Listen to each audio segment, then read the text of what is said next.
আসসালামু আলাইকুম। আজকের এই ভিডিওতে আমরা কথা বলবো SQL Aliases নিয়ে। খুবই ইম্পর্টেন্ট, খুবই অ্যাডভান্স একটা টপিকস, যেটা আপনি যখন বড় বড় প্রজেক্ট করবে তখন আপনার এই জিনিসটা খুব ইম্পর্টেন্ট এবং খুব ভালো কাজে লাগে।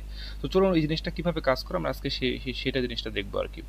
তো আমরা সবসময় সিলেক্ট করার জন্য এই সিলেক্ট কোয়েরিগুলো ইউজ করে থাকি।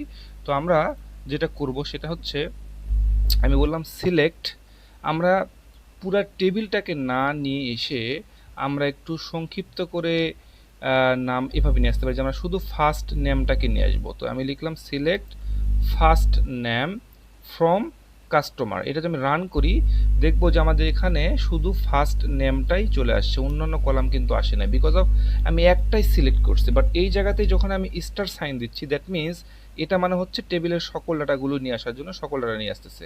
তো আমরা এটা এখানে একটা কলাম দিচ্ছি। তো এই দেখেন এখানে ফার্স্ট নেম আছে, এটা কলামের নাম। তো এই নামটাকে আমি কি করতে অ্যালাইজ করতে পারি, আমি অ্যাজ দিয়ে এখানে আমি লিখতে পারি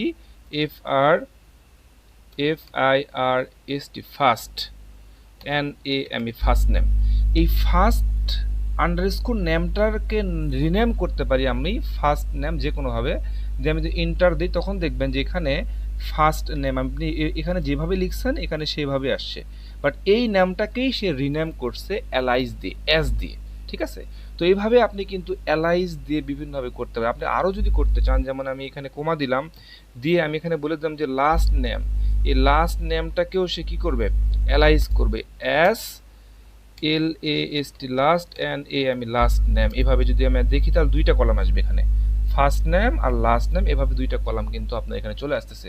তো এইভাবে কি করতে পারবেন, আপনি অ্যালাইজ করতে পারবেন। আশা করি ব্যাপারটা বুঝতে পারছেন যে অ্যালাইজ জিনিসটা কি। আপনি নামগুলোকে রিনেম করতে, নট অনলি শুধু আপনি কলামের নাম, আপনি কিন্তু টেবিলের নামটা, যেমন টেবিলের নাম কোনটা, কাস্টমার্স। তো এই কাস্টমার্স এটা টেবিলের নাম, এই টেবিলের নামটাও কি করতে পারবেন আপনি অ্যালাইজ করতে পারবেন। অ্যাজ ধরলেন, নাম দিলেন হলো সি, তার মানে এই কাস্টমার্স যে টেবিলটা, সেই টেবিলটার নাম আপনি সংক্ষিপ্ত কি রাখলেন, সি দিয়ে। আপনি রান দিবেন, এটা পাওয়া যাবে। ঠিক আছে? সি নামেই সে চিনবে আসলে। দ্যাট মিনস এটাকে আপনি সংক্ষিপ্ত করে সি দিয়ে ধরতে পারেন। এই যে অ্যাস, এগুলি হচ্ছে অ্যালাইস কিওয়ার্ড। ঠিক আছে? আশা করতেছি আপনি অ্যালাইস জিনিসটা আপনি কি সেটা বুঝতে পেরেছেন।